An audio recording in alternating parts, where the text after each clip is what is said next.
You're listening to Inside of You with Michael Rosenbaum. You like when I say Baum sometimes? I do. I know that's how you say it, but well, you put an inflection on it that is silly. It's Michael Rosenbaum. How's that? Michael Rosenbaum. Well, that's the real expression of it. Well, it sounds like you're doing a soundtrack for a porn. Baum, baum, baum, baum, baum. Great. Now, I guarantee Jason just put porn music on there. Thanks, Jason. I know you did that. You're smiling because you did it. Thanks for being here on another glorious Tuesday or whenever you're listening to your podcast. And thank you for making this podcast your choice. Your choice. I mean, there's so many podcasts, but we've been around. We're not one of those podcasts that just jumped on the bandwagon. We've been doing this when we had no listeners, and now we have a loyal fan base and my patrons who really support me and support the podcast. They give back to the podcast to make this podcast possible. That's Patreon, patreon.com/inside of you. Join Patreon today. Become a member. There's so many perks. Look at it. You'll have a blast. It's a great family. And also, the Inside of You online store, you can get cool stuff like this sweet Inside of You tumbler, coffee tumbler, which I use. I have different colors. There's yellow, there's silver, there's all sorts of more colors. I was using the one today with a little straw. No, a little the divots. Divots. Yeah, divots. Yeah. I love that one. The yellow, the golf one. Mm-hmm. Yeah. That's a great one. Tons of stuff. Smallville ship keys that I sign. Funko, Lex Luthor, and Pops, Flash, Lexmas scripts, and tons of Inside of You stuff. So get on there in the Inside of You online store and get yourself some nice stuff. And by the way, all this stuff is on my Instagram at the Michael Rosenbaum.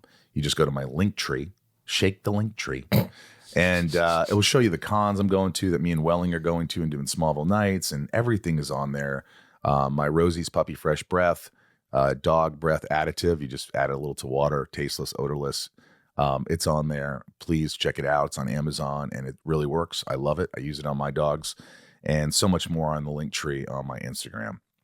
Kumail Nanjiani. Mm-hmm. This is his second time on. And this was recorded actually during the strike. Yeah. Kumail is just such a great guy and super talented and always so busy. People always want to work with this guy. And when you know him like I do, we're not tight, but we're friends. He came over when I had a party, and I love him. I love his wife, Emily. I think they're the sweetest souls out there, and he deserves all the success. He worked hard for it. And so we get into a lot of his life, and I thought it was a really good episode. Also, if you want to go to Sunspin, my band, sunspin.com, support the band. We're trying to make a new album. We do Stagets, which are live performances, virtual. We might do one on February 10th, which is a Saturday at 5 p.m. So I think we're going to lock that in. And you can go to sunspin.com for merch, which there's so much cool merch there. These wicked hats and tumblers and other stuff too. So check out sunspin.com. And without further ado, let's get into inside of my buddy, Kumail Nanjiani. It's my point of view. You're listening to Inside of You with Michael Rosenbaum.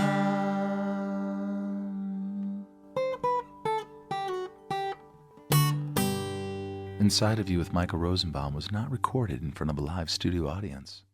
Back then, what you had to do to get into premises was so easy. Like in Weird Science, they're just like, we should have a girlfriend. Let's make a girl on your computer. And then they just make it. And that's it. That's the premise. That's the whole setup. There's no like breaking into a lab.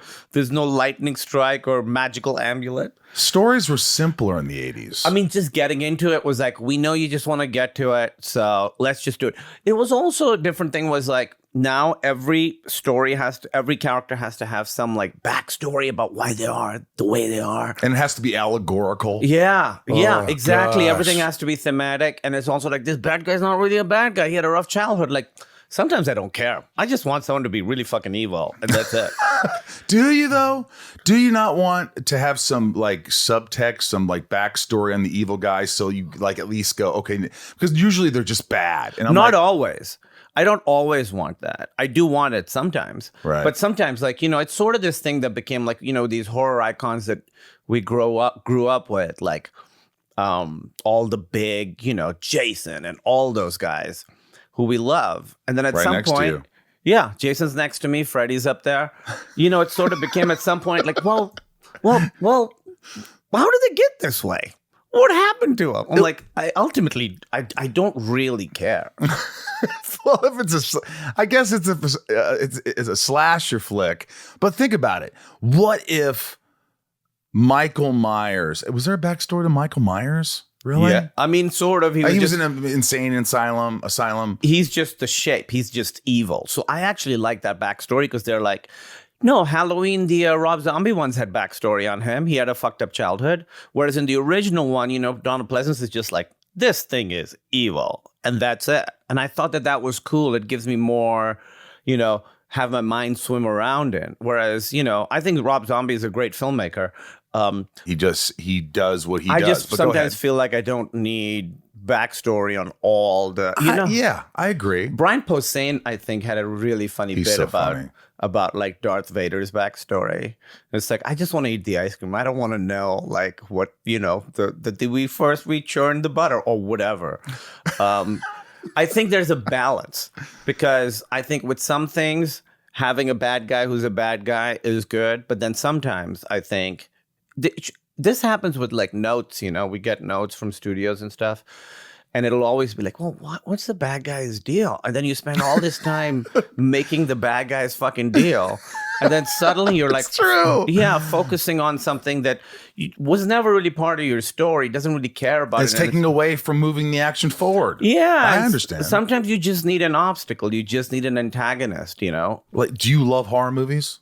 Yeah, I mean, yeah, Emily and I are both hardcore, old school, since I was a little kid, horror movie fans. And we watch everything, great stuff, bad stuff. What's good?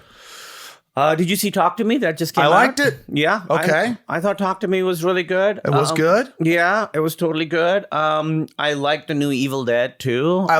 Evil Dead Rising. Yeah. I had fun with it. Yeah, I had fun with it. Those were rarities, though, because there aren't many good ones. It's tough because I think horror has become very popular and has become like a moneymaker. And whenever that happens, it was always like a niche, and now it's sort of the only thing that performs in theaters. It's superheroes and horror that really performs in theaters. So now suddenly horror is getting a little diluted when it used to really just be a real expression of the filmmaker. Like some of the stuff that Wes Craven did was like, it really felt like nobody but him could have made it. And now you watch a lot of the horror movies that get big where you're like, the process that sort of dilutes other movies is now diluting horror movies. So I like when something like Talk to Me comes out where it's like, oh, clearly these two guys made this fucked up movie. Yeah, and it's cool that look, it's hard to come up with a really cool concept, something that hasn't been done. And also when you're dealing with the 70s and 80s, you're dealing with no technology really, no cell phones. So it's creepier. People can't make the call. They can't go online. They can't do all the things. So now you're really going, well, why didn't he just do that? Yeah. Why didn't he just call them? Dude, when I used to do a lot of stand-up, I'm back to doing stand-up now again, but I used to have a bit about that where it was like, before you go to the horror movie, they have to have like, oh no, I dropped my phone in Sprite. Everyone has to like, I forgot to charge my phone. It's like dying. Yeah. Every horror movie in the first act had to be like, I don't have any bars. Like that just became. We have to know that right away. So exactly. Yeah, it's hard, like movies like The Hitcher and stuff, much harder to do now because it used to be you could go to the middle of the country and there's nothing around and there's one guy chasing you. What the fuck do you do? And I think that sort of, mystery and magical nature of like those weird parts of the country have kind of gone too with the connection and all that. But, you have this poster of Bram Stoker's Dracula here. And do you see that it's signed by Gary Oldman? Oh my fucking God. I have crossed the oceans of time to find you. What a great line. See, what's great about that movie? I had watched it when I was a kid, when it first came out. And I played the video game and I liked it, but I feel like I didn't get it. And then in the video game, there's a video. There's Bram Stoker's Dracula video game? Yeah, they thought it was going to be like this huge blockbuster thing. Instead, it's this really fucking weird, idiosyncratic movie. Right? So they had a video game for like, it was for the Genesis, and I think they had it for the Sega CD. You play video games like crazy. You still do it. I still do it. Does Emily hate it? Emily loves it. We both play video games. We both watch horror movies. We both play video games. We both love it. Wow. We're playing Zelda right now. It's Zelda? great. Yeah, it's great. You mean back in the day Zelda? There's a new one. There's a new Zelda. Yeah, it's called The Tears of the Kingdom. How many hours do you spend a day on your video games? It's pretty limited. Rarely more than 1 hour. How do you really get into a game only with 1 hour? Well, that's the thing. But on Saturday or Sunday, we'll do a longer session. So you gotta. That's the thing. Like Emily's always like, you have like a problem starting games because the first time you need to do like a 3-hour session to really get into it. Otherwise, you're just gonna be bored. Yeah. What are the great games right now? I'm playing, bridging the horror and the thing, they just remade Resident Evil 4 and Dead Space. They look like brand new games, and both those games are fucking fantastic. Are they scary? Dead Space is really, really scary. With Resident Evil, it's more of an action game, and I'm getting real nerdy. I love Resident Evil because it was always about you have 3 bullets, and you are completely underpowered. And then Resident Evil 4 made it an action game, and suddenly you have like a lot of bazookas and shotguns, and suddenly it's an action game, and it's not as scary, not as atmospheric. And at the time, I didn't like it because I was like, this is not my Resident Evil. Now playing it again, knowing what it is, I really loved it. Wow. Yeah. I don't know how you have time to do anything. Since we talked last, and it's been years, but your career has just taken off even more. It's like, it's just obvious. It's like, the Obi-Wan series and Eternals and Chippendales and getting nominated and all these things. And it's weird. I look at you, and you came over the house like a couple weeks ago or whatever, and you just don't feel now. I don't know if you're a bullshit artist or you're really good at playing. I'm cool. I'm fine. I'm not stressed.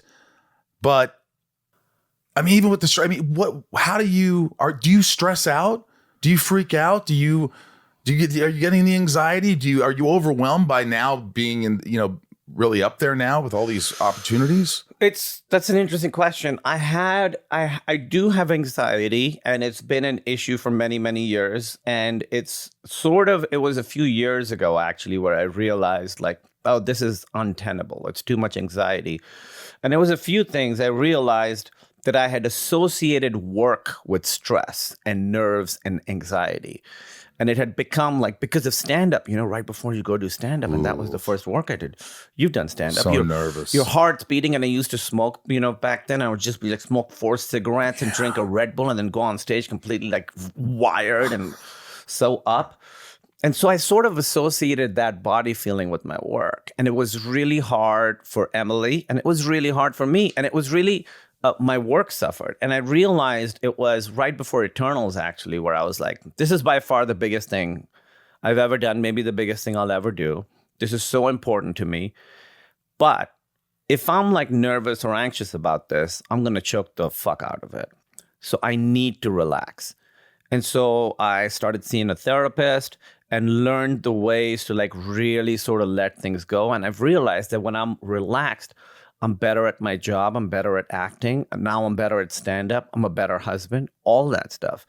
So wow. I meditate every day, and I still have anxiety and stuff, But I've especially those middle of the night thoughts, when you wake up and you're sort of like, what is this thing? I had one last night. Yeah, what was that? I don't remember exactly what happened, but I had one of those dreams where people that I don't like were still a big part of my life and dictating what I do. And sort of like, it was just, and I don't know what that means, but it was almost like they were telling me something. Yeah. And I don't know, but I have some dark dreams. I should write them down because they're Clive Barker shit sometimes. I find, at least for me, the way I can like interpret my dreams, and I'm not one of those, I don't believe that they tell the future or anything like that. It's just like, to me, it's just a snapshot of your subconscious To me, whatever my biggest clue to what my brain is trying to tell me is the emotion I associate with the dream and the emotion I associate with the people that are in the dream. So for instance, for a long time, Emily and I, we've been married 16 years now. Jeez. We have a cat. She's 15, so she's been with us. How old's the cat? 15. I mean, what's the name I meant? Bagel. Bagel is your cat. Yeah. Now, what last name do you use? Nanjiani? We use Gordon. Gordon. At the vet. Bagel Gordon. Bagel Gordon. Bagel Gordon. Bagel Gordon. Yeah. But she's been with us the whole time. And for a long time, if I had a dream about her being in distress, something happened to her, or she's missing, or me worrying about her, that was about my relationship with Emily. It was about I realized that the feelings associated with that, and it always seemed to coincide with when, Emily and I had an issue we were dealing with or something. So I realized that it was about that. Since then, more recently, she's an older cat. She's had some health problems. So now I had a dream last night that she wasn't doing well. And that really is just about her. Inside of You is brought to you by Wondery, even the royals. Being a king or queen might seem enticing, but more often than not, it comes at the expense of everything else, like your freedom, your privacy, and sometimes even your head. The creators of Wondery's Even the Rich are bringing you a brand new podcast called Even the Royals, where hosts Brooke and Arisha pull back the curtain on royal families, past and present, from all over the world, and they show you the darker side of what it means to be royalty. From stories about one of the most infamous royals in history, Marie Antoinette, but everything you know about her is wrong. After she became queen at just 19 years old, she ended up in a battle with the French press that started a series of impossible-to-believe events. It's history's greatest smear campaign, and it had deadly consequences. Or what might be the worst royal marriage of all time. Between King George IV and Caroline of Brunswick, it's a story involving catfishing, fake pregnancies, and it all leads to a divorce trial where the whole world sat on the edge of their seats to see how it would all play out. Follow Even the Royals on the Wondery app or wherever you get your podcasts. You can binge Even the Royals ad-free right now on Wondery Plus. Inside of You is brought to you by Betterhelp. Betterhelp online therapy. So many of my friends use this. Ryan uses this. This is something that is helping so many people around the world. We talk about mental illness on the podcast so much, and it's a real integral part of the podcast. BetterHelp makes it so easy for people to get help and talk to someone. It's easy to get on. You have to just fill out it takes 2 minutes to fill out some little paperwork. It's like a questionnaire. It's not paperwork, and then you're given a therapist. If you don't like your therapist, you change your therapist. Easy, just like that. Sometimes you don't like your therapist. It's not a right fit. You just change it. No charge. It's so easy.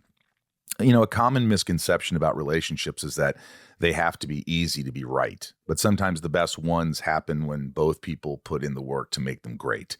Therapy can be a place to work through the challenges you face in all of your relationships, whether you're friends, work, your significant other, yourself, or anyone. This happened with me. I had some friends that were sort of bringing me down, and I didn't realize it. And through therapy, I realized, wait a minute, this isn't good. How do I fix this problem? And with a trained professional, I was able to really figure things out that I wouldn't have thought of myself. Therapy is so helpful for learning positive coping skills and how to set boundaries. It empowers you to be the best version of yourself. It isn't just for those who've experienced major trauma. If you're thinking about starting therapy, give BetterHelp a try. It's entirely online, designed to be convenient, flexible, and suited to your schedule. Just fill out a brief questionnaire to get matched with a licensed therapist and switch therapists anytime for no additional charge. Become your own soulmate, whether you're looking for one or not.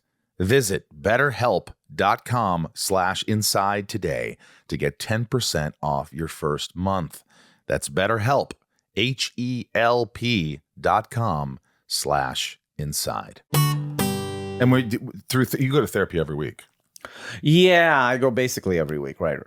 And are you like me where you're like, I'm going to cancel. I have nothing to really talk about. And then you get in there and all of a sudden it's the floodgates open? Yeah, I do cancel sometimes.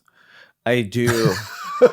And sometimes the floodgates open, but I had my last recent one where I was like, I think I'm doing pretty well. There's not much to talk about. And then I think even she was bored. Like we were both just like, I've done that. I did this once with a therapist. It was about 40 minutes, and I go, all right, well, my time's up. yeah. So thank you. Yeah, we'll you're just schedule something else. Looking at the clock. Although, dude, I had another session that I sort of, I started doing stand-up again, and it sort of opened up some interesting old patterns for me that we can get into if you want to. But it's sort of like regarding anxiety. And so I was like, I need to have like 2 or 3 sessions with you in a row because I need to figure out what's going on. And so the last session of that, we were just talking about it, and I was sort of talking about the strike and how I can't work, so I've had to do stand-up.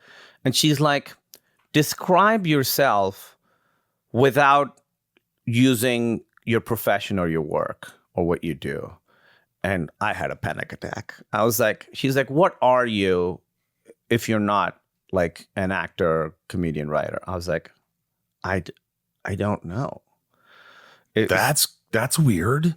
Yeah. Right. So you can't associate yourself other than who you are is what you do. Yeah, man, you don't have that issue. I mean, yes. I mean, to a point, but I've been working on it for like 5 years where I kind of like took a break from acting, and I'm starting to get the bug back. Yeah. Because my anxiety is at a much better level, and I'm working on a lot of things. But I think it was always about that. I think it was always about, because people think, they say, oh, what are you doing? And you're compelled to say, dude, it's so hard. Oh, well, I've done that. I'm doing that. Nothing is coming to fruition, but I got a lot of pans. I got a lot of things to stir. Spinning a lot of plates. A lot of plates spinning. But then I'm like, because I felt like they needed to know I was important, maybe, or I felt like I needed to be important. And of course. And really, it's about, when people say, what do you do now? I go, you know what? I sort of got, this is what I say now. I go, I'm just trying to have fun. Yeah. And when I say that, it means fun with everything. I'm trying to have fun with work. Dude. I'm trying to have fun. I want to be present and fun with you. I want to be present and fun with my friends. I want to be present and fun when I'm writing. Yeah. And if, I'm thinking, well, what if they hire a different, writer and fire me? I'm like, I can't control that. That's the future. Just have fun, do what you can, and whatever happens, happens. Dude, I'm trying. That's the key to everything. And I'm trying too. I mean, you bring up anxiety, and for me, anxiety it's a constant, I don't want to say battle because it's not a battle, but it is a constant thing that you have to work on. Like, it's not like, and now I have no anxiety. Yeah. Anxiety comes back. You need to know how to understand, how to see it, understand it, and deal with it. But that shit, what you said about control is so true, because for a long time, I mean, the last few years of my career, when I had a lot more opportunities, I found myself, it was after the big sick, and then suddenly, I was getting offers, and I had never gotten that. I had fought to get like one scene in a movie, and suddenly I had all this stuff. And I realized that the way I was evaluating what I wanted to do and what I didn't want to do was all completely messed up. I was looking at like, okay, if I do this movie's going to come out in theaters. It's going to be a big hit. Then I'll get more. I was always results based on my decision making for those like 3 years or so. And then I realized, I did stuff that should have been a home run, and then it wasn't. Like Eternals, it was Oscar-winning director, one of the craziest casts. You had like legends. You had Salma Hayek. You had Angelina Jolie. You had new people who were amazing: Brian Tyree Henry, Barry Keoghan, who have both been nominated for Oscars. So you thought it was just a slam dunk? I was like, this is going to be a slam dunk, and it'll be great. It'll open all this stuff for me. And going into it was great for me because I was like, I need to have fun doing this movie. And so I did. And I was like, I understand this movie in my bones. I understand superheroes. I understand sci-fi. I understand like sci-fi epics. And so I had the best time doing that movie. And I realized this is what work should feel like. However, when that movie came out and the reviews weren't good, that was very, very tough for me. And I realized that too much of how I'm evaluating what I want to do is based on the result, what other people think of it. Me too. My whole life was that. I remember going, doing a movie and saying, oh, these people are in it, like you said, and it's a big studio. And I remember even being so obsessive. Is that the right word? I think with each scene going, okay, this scene I was really good in. That's good. That's going to be good. This scene, I think I was good in that. Yeah. I think and like evaluating every scene. Yeah, it's like, that scene I wasn't quite, but I think it'll be okay because the one before I was good and the one after I was good, so that'll bridge it. Yeah, and then they'll see this, and then this should be, I should be projecting all this stuff that my therapist says, if you can't control it, if you can't change it, shelve it. Yeah. Shelve the fucker. And what you're saying is enjoying the ride. Yes. One of my friends said he had a movie that bombed. I mean, Rosen bombed. And he said, I go, how do you feel about it? He goes, well, I thought about it like this. If I was the young me and somebody says, you're going to be the lead actor in a movie and you're going to direct the movie. Yeah. Would you even be thinking about, and you're going to make money? Yeah. Oh, I mean, you wouldn't be thinking about anything but just like, this is great. This is fun. Yeah. Let's have fun. And there were moments on set where I was having fun and enjoying it in the moment, but we can't control that. And the more I try to enjoy what I'm doing, the process, it makes life so much easier. It does, but it is a constant. You have to be intentional about it, So now I'm trying to make decisions about what I do based on like, oh, I love this actor. This is a small movie, but I love this actor. Mm-hmm. I want to learn from them. I want to watch how this guy works. So I'm going to do this movie. Movie may be great. It may not be great. It may be a hit. It may not be a hit. But I know that experience of working with this guy is going to be phenomenal. Like I did this movie Stuber years and years ago. Yeah. Didn't do well, but I met Dave Bautista and we're still like really, really good friends.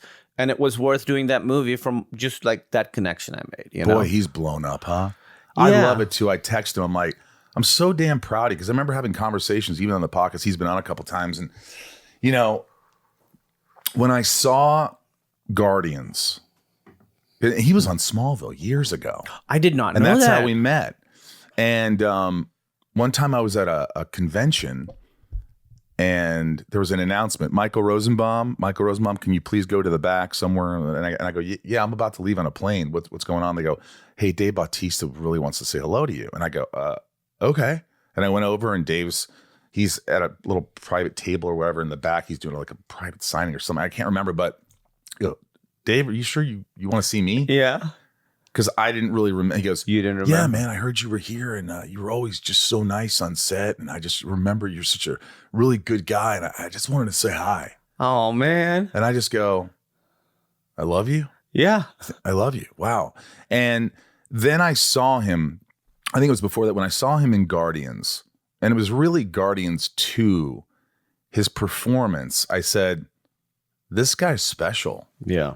He's not just some wrestler who became an actor. He is working on it. Then I saw him in Knock at the Cabin. Best part of the movie was him. Yeah. Like he is consistently working and he works hard.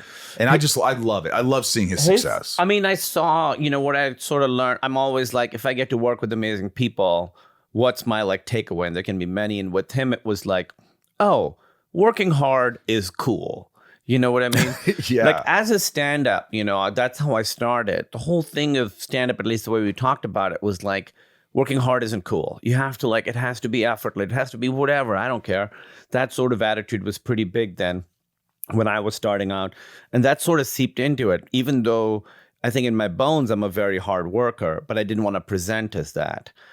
But with Dave and the way he talks about acting in interviews, I was like, no, I'm a hard worker and I like talking about my work and I like talking about how hard I work. Like I really fucking love doing this and I want to give it my best shot. And so working with Dave, I really learned that he's so good in Blade Runner too, which I think is... I didn't see that. Oh my... Do you like the original one? People are mixed on it. Okay. I'm not really a Blade Runner fan. I mean, it looks amazing, but I'm like, it's so kind of boring. See, I have a lot of patience for like the original Dune you probably liked. Yeah. I mean, the original Dune is a wild movie. There's you remember there's like a huge, I haven't read the books, but there's like a huge brain fish in it that's like fucking weird looking. And I was like, wow, why is that not in the new movie? And they're like, oh, David Lynch made that up. That wasn't in the book. That's not in the book. And it's like one of the best parts of the movie. It's this huge, crazy Spina, fish. Joe, our friend Joe Spina, he loves Dune, the original. He's Yeah. like, you're an idiot. You don't know what you're talking about. That's it. I read the book. The original's brilliant. I like the new one. Yeah, I think the new one's fantastic. But the Blade Runner, I have a lot of room for like ponderous, heady sci-fi. So the original Blade Runner, I love it because no movie to me feels like that. There's like a couple emotional beats in it, like when Rutger Hauer's giving his like speech about as he's dying. Because the whole thing is like, are these replicants human or not? And then he gives this speech about all the things he's seen before he's dying. And you're like, oh, that answers that question. They can feel. They're human. I'm getting emotional thinking about it. In high school, I could recite that whole speech because I thought that would get me laid, and it doesn't work. It doesn't work. It does not work. But the new one, I think what it does is I'll watch it. It takes that world and it gives it a real like narrative drive. Like what you're saying, the first one you found boring. I get that. It's very much like a tone poem, but the new one has a mystery at the center. It really works. The story really works. It looks beautiful. Harrison Ford's great in it. Ryan Gosling's great in it. Bautista's in one scene. He's great in it.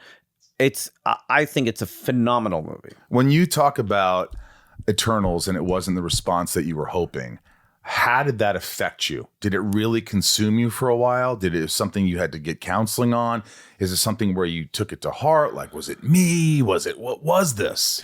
I knew it wasn't me. I think that there were a lot of things that went into it. I love that movie. I'm very proud of that movie. I'm proud of everyone's work in it, and I'm proud of my work in it. And I've seen that movie, I've seen it a bunch of times because it's like my kind of movie. And I don't watch stuff I'm in a lot, and a lot of stuff I'm in I've never watched. It was really, really hard because Marvel thought that movie was going to be like really, really well reviewed. And so they lifted the embargo really early, and they also put it in some fancy movie festivals. And they sent us on a big like global tour promoting the movie right as the embargo was lifted. And so we had to like sort of travel the world while they thought we'd be going on a wave of raves, and it wasn't true. It just sort of was, the reviews were really bad. And you were aware of it while you were on tour?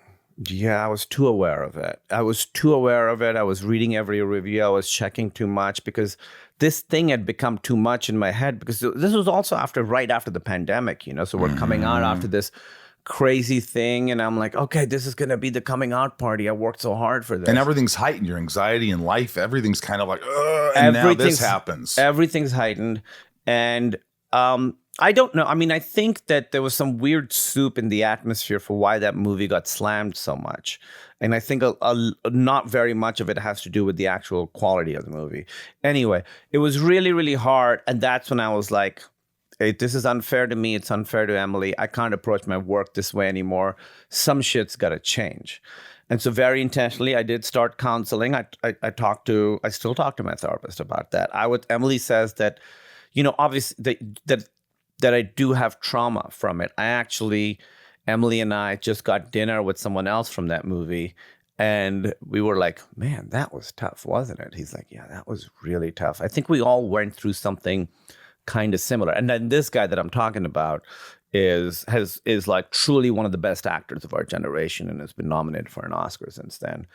So I realized I can't be so results based in my work anymore, because I can't really control it. I can control my experience. I can control how I am to the people around me. I can control what I learn from it. I can control how I work. Can't control what people are going to think of it. No. Inside of You is brought to you by Discover. If you like using debit over credit, don't you think it's time you also get rewarded? Well, now you can with Discover Cashback Debit.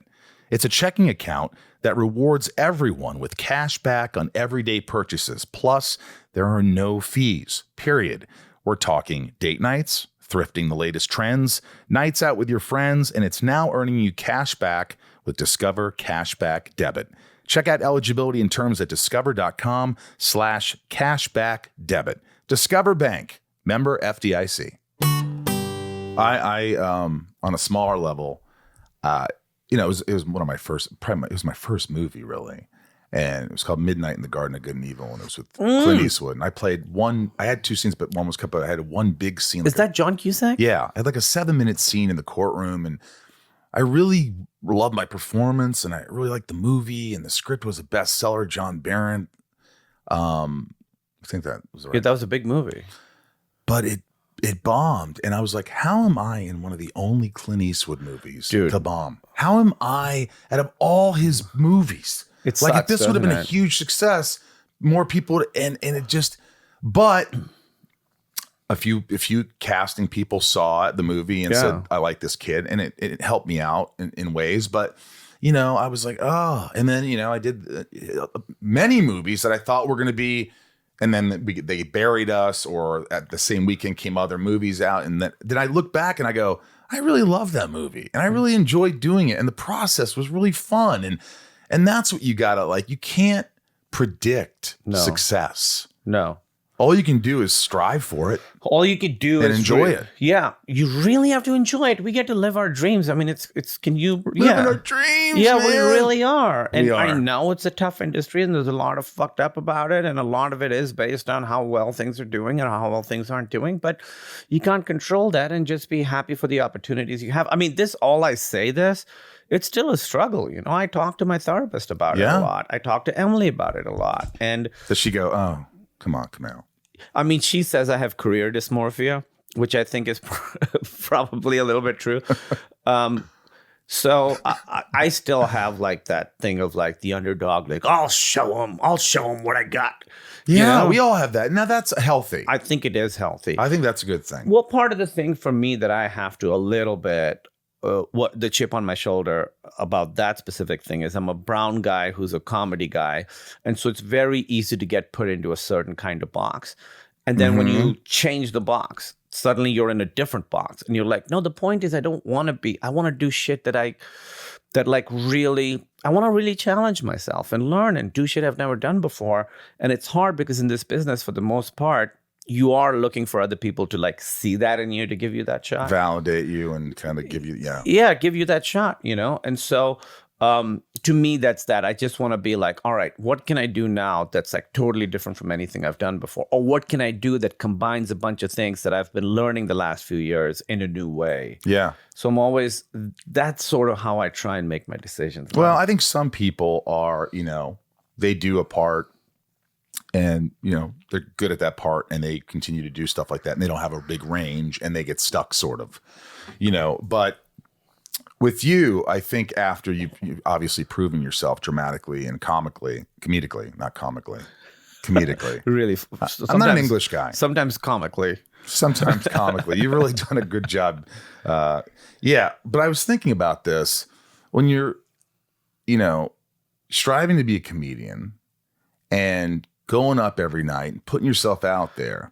Did you ever seriously think in the back of your head, whether it's ego or drive or aspirations or perspirations, like that you wanted to become a serious actor, that you were going to be a serious actor? Not at all. I didn't want to be an actor at all. I kind of fell into it. I think what helped me when I was doing stand-up was I never had a big plan in mind. It was always just like the next step is what I was looking for. So when I was doing open mics, I was like, I want to be booked on a show. And when I was booked on a show, I was like, oh, I want to be booked on the road outside of Chicago. And when I did that, I was like, oh, I don't want to host. I want to feature now. I want to go from doing 10 minutes to 20 minutes. See, well, that's healthy. Look at that. Back then, you were going from step to step. You weren't jumping steps. Exactly. I want to be huge. Yeah. I want to have my own Netflix show. And there were certainly people who thought like that. And who did get that, but I never had a grand vision. I just loved doing stand-up and I wanted to write funny jokes and I wanted to do well. And each time try and like take a little bit step forward. And it sort of hurt me a little bit because I was in Chicago for 6 years, which is too long. I should have, it's fine now, but I should have stayed there 2 or 3 years. But because I was just I sort of got stuck in a rut a little bit, and part of it was because I didn't have any kind of like grand aspiration. So I sort of fell into it. I fell into acting, but when I look back, my favorite like Robin Williams is one of my favorites, right? And who's funnier than him? And I don't think there's any.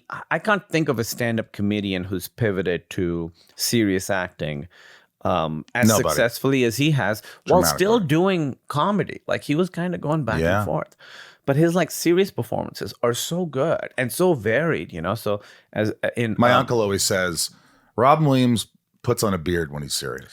Yeah, he puts on that Good Will Hunting beard. Put the Good Will Hunting beard on. Yeah. You're serious, but go ahead. There's a monologue he has in it where he's talking to Matt Damon. You see, go ahead.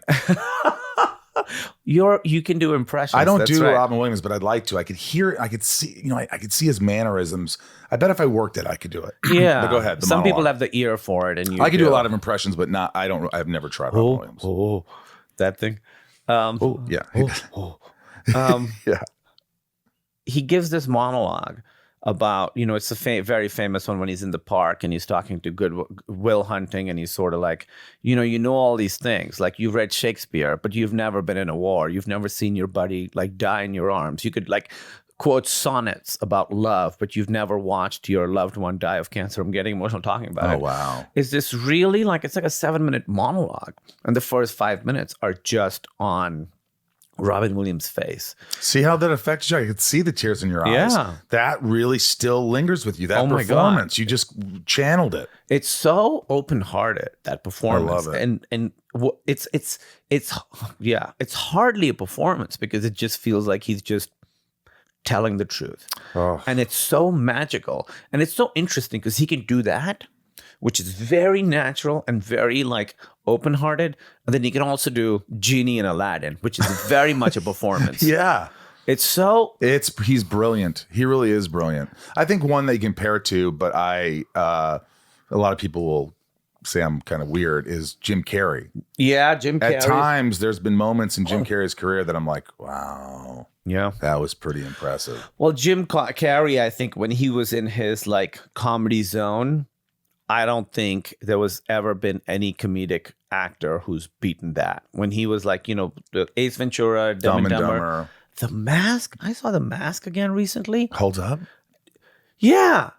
And you forget that it's mostly just him in green makeup. It feels CG, but you're watching, you're like, oh no, he's just doing that. He's moving his body like that. He's unbelievable. Obviously, the special effects. The best physical comedian there ever was. I mean, you think of who's Buster Keaton and Charlie Chaplin, but so different, right? They're so understated. Yes. Oh, they're brilliant. They're about the tension between their body and their face, whereas Jim Carrey's really the whole thing. And physicality. And then Eternal Sunshine is such a magical, one of those perfect. How about what's the other one where he plays Andy Kaufman? Oh, Man on the Moon. I've never seen that. Oh, I love Man on the Moon. Did you see that? No, you don't have a mic. Sorry. But you were going back to the comedian and being a comedian and taking everything step by step and like being this. So you never had that in your mind to be a serious actor. When did you realize? And there was a moment where you realized, I'm good. I'm really good. Well, something's happening.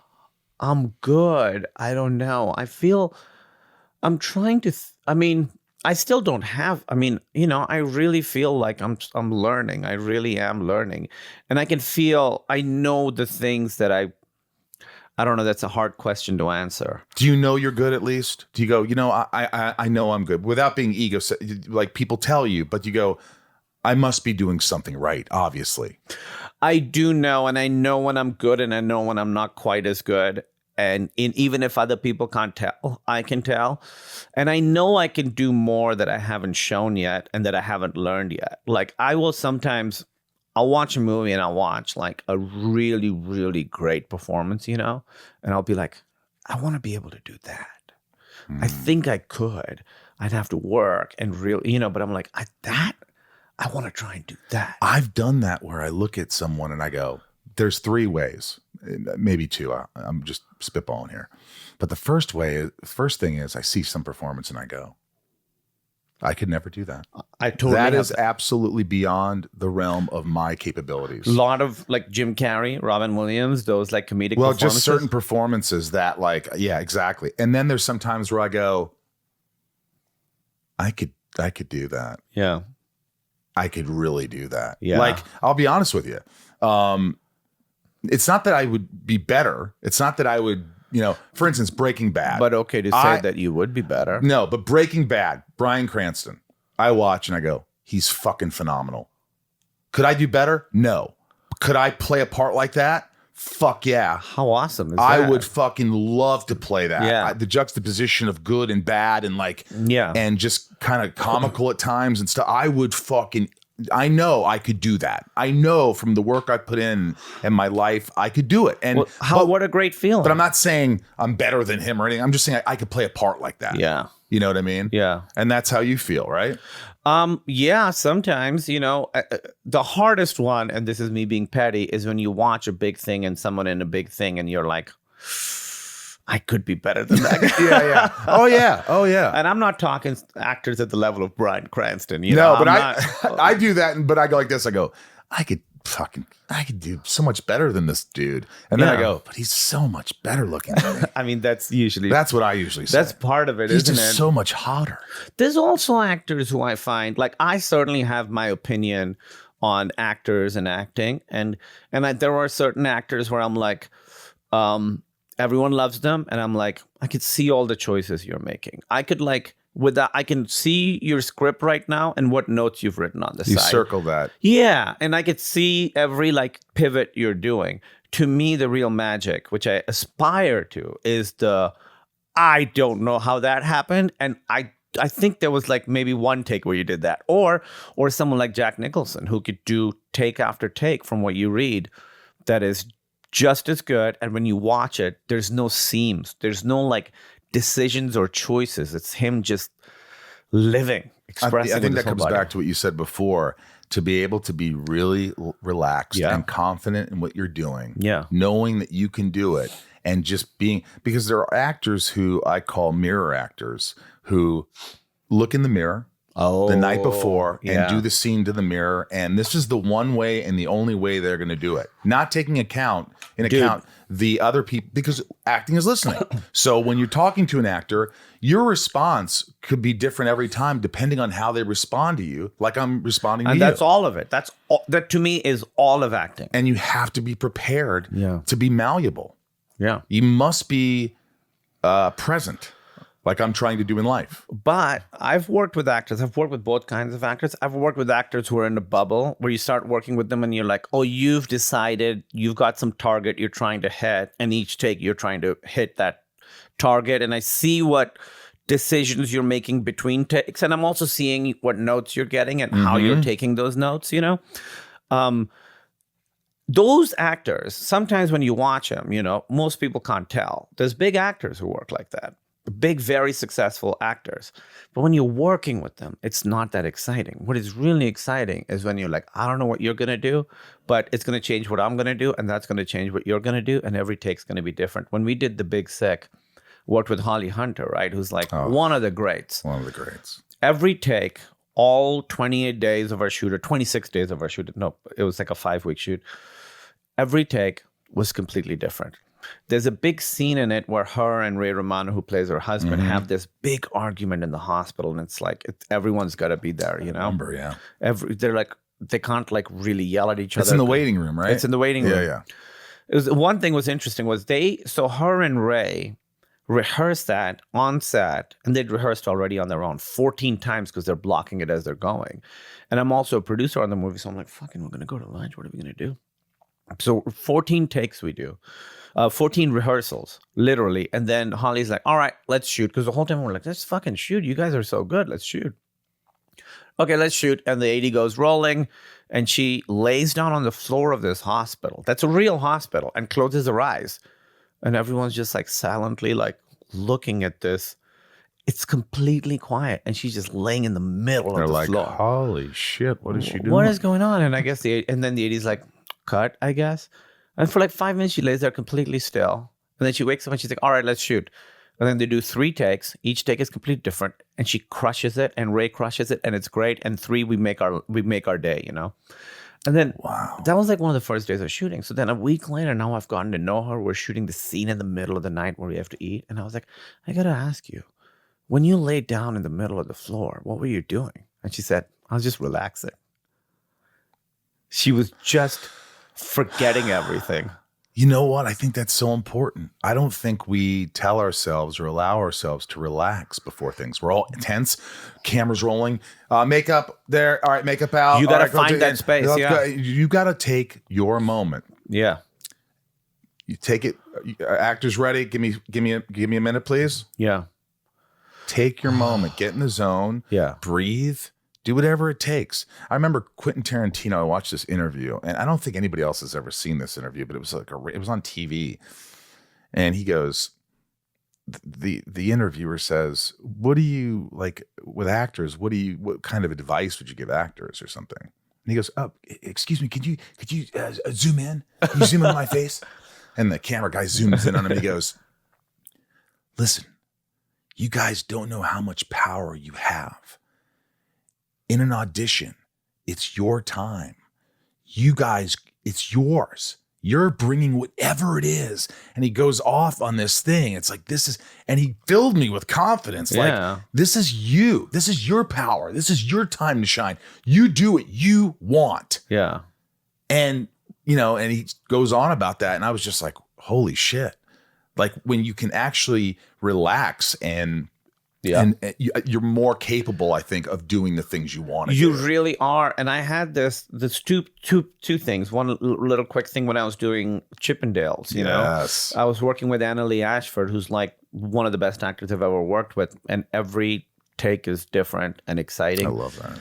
There was a part where we have this big fight with each other. And after a few takes, I was kind of just feeling a little bit stuck and I didn't know what to do. And she's so good. And I was feeling a little bit stuck. And I was like, all right, I'm just going to, in between takes, I'm just going to touch this table and I'm just going to really feel what this table feels like. Mm-hmm. I touched the table and I almost started crying because I had like sort of gotten locked down or stuck or whatever and in my head. And you just really like, that got me present immediately. Yeah. The other thing I've noticed, I started doing stand-up again during these strikes. So I've been doing it about a month and a half now. And it's interesting because I've learned, because I had never learned to relax during stand-up. It was always like really tight and go. And I found myself defaulting into that mode when I started doing stand-up again, because it's the same like body memory, You're like walk out, the feeling of the mic, looking at all the people with anticipation, the clap, the clapping going down. You're like feel a little bit of sweat on your temple. What does that mean? I'm gonna pass out. All that stuff. Yeah. And I this last week and a half, I do the alt shows, I do Largo, and those crowds know me, and I can sort of be very loose and it's fun. But I've also been doing the clubs. So I've done the Hollywood Improv, and I've done the Comedy Store a whole bunch. And those places, they really want you to do tight jokes, and they really are, it's a lot of tourists and stuff. So you really got to go and hit them. Yeah. And so I said, all right, when I do these clubs, I would get so fucking nervous. And I was like, I'm just not going to be nervous. And I'm going to meditate right before I go on stage. So it's the opposite. Instead of going out being like, I got to grab him by the throat and kill, it's the opposite. I'm not going to kill. I'm just going to go on stage and be completely relaxed and see what happens. You're like a python. Yeah. Just slowly. Slowly kill him. And the reaction has been so much better. For the first time at like the Comedy Store, I've been having like great sets because I go out and I'm like, all right, let's see how this goes, and really lean back. And it's been a great lesson in exactly what you're saying, which is like relaxing. Look at what that says there. Just relax. Look at that. Yeah. Look, perfect. That's your vantage point. Perfect vantage point. Remember that. What makes you happy? What makes me happy? That's a big answer. But really, the thing I love doing most is spending time with Emily. Me and her. Oh, come on. You made me cry now. Genuinely, like at home, watching movies, playing video games. Or what I really love is me and her going to a restaurant, and just eating and just having just the two of us for hours. That's my favorite thing to do. I honestly, I'm not just saying this. I love her. She's the greatest. I love her. I really got to hang out with her the first time at James Gunn's wedding. Oh, she's name drop. But yeah. And then just hanging out with her here, she's just so funny. She's so genuine. It's like unbelievable. She just it's amazing how like it's 16 years and you guys been together. It's not amazing because I see you together and it's just like what I see is that you both just let each other have their moment and just do their thing and just let them be who they are. She's one of those magic people, like truly. And I say that to her and she's like, oh, you just love me. I'm like, I do love you, but everyone else sees it too. Yeah, other people see. She has that thing where people immediately connect with her. And she's so fucking funny. She'll just say things that I'm like, or she'll say something really profound. And I'm like, poetic. I'm like, where's that from? She's like, oh, I just said it. I'm like, write that down. So she has a document of just stuff she just randomly says to me that I'm like, write that down. Because she was a therapist, so she has this like, she understands people and loves people so much. And it's also just really funny and really insightful. And she's one of those people. I got a book idea for you. Yes. It's called Emily Writes Stuff Down. And it's a book of all the things she's written down over the years. Profound, poignant, funny, ridiculous. Yeah. I'm trying to think what she said just yesterday that I was like, that's like 2 words, but I think there's no better combination of 2 words in this context than right now.